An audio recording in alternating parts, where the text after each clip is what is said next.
Beauty pageants at triathlons ang buhay ko. Bonus na kapag naiuwi ko ang corona at medalya. I am Alexandra Faith Garcia, a beauty queen and triathlete.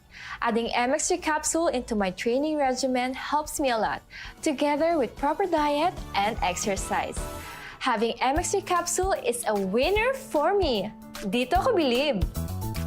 Mahalagang paalala, ang MX3 capsule ay hindi gamot at hindi dapat gamiting panggamot sa anumang uri ng sakit. MX3 capsule helps avoid pain discomfort. Iwas-iwas sa sakit. Pagbasa sa Aklat ng Kawikaan, Kabanata 11, Talata 1 hanggang 31.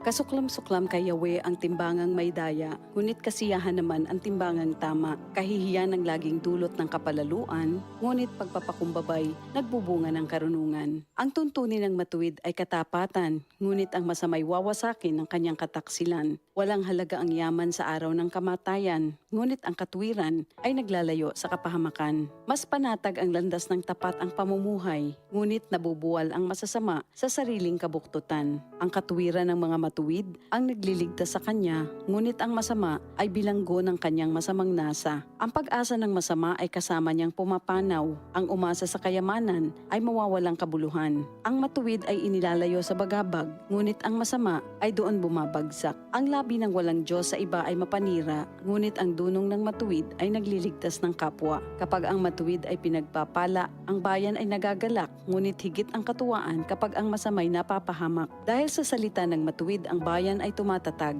ngunit sa kasinungalingan ng masama, ang lungsod ay nawawasak. Ang kapos sa kaalaman ay humahamak sa kapwa, ngunit laging tahimik ang taong may unawa. Walang maitatago sa bibig ng madaldal, ngunit ang tunay na kaibigan, iyong mapagkakatiwalaan. Sa kakulangan ng tuntunin ng bansa ay bumabagsak, ngunit sa payo ng nakararami, tagumpay ay tiyak. Ang nananagot para sa iba, sa gusot ay nasasadlak, ngunit ang ayaw gumarantiya ay malayo sa bagabag. Ang babaeng mahinhin ay nag-aani ng karangalan, ngunit ang walang dangal, tambakan ng kahihiyan.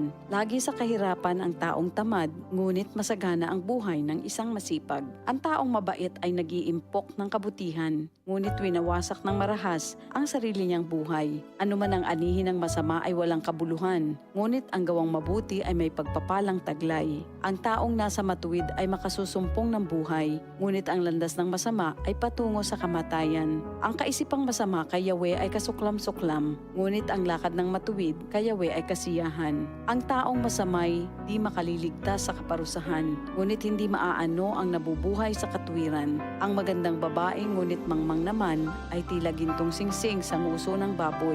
Anumang nais ng matuwid ay nagbubunga ng kabutihan, ngunit ang mahihintay lang ng masama ay kaparusahan. Ang taong mapagbigay ay lalong yumayaman, ngunit naghihirap ang tikom ng mga kamay. Ang taong matulungin sasagana ang pamumuhay, at ang marunong tumulong ay tiyak na tutulungan. Sinusumpa pa ng lahat ang nagkakait ng butil, ngunit pinupuri ang nagbibigay ng pagkain. Kung mabuti ang hangarin, ikaw ay igagalang. Kapag humanap ng gulo, iyon ay masusumpungan.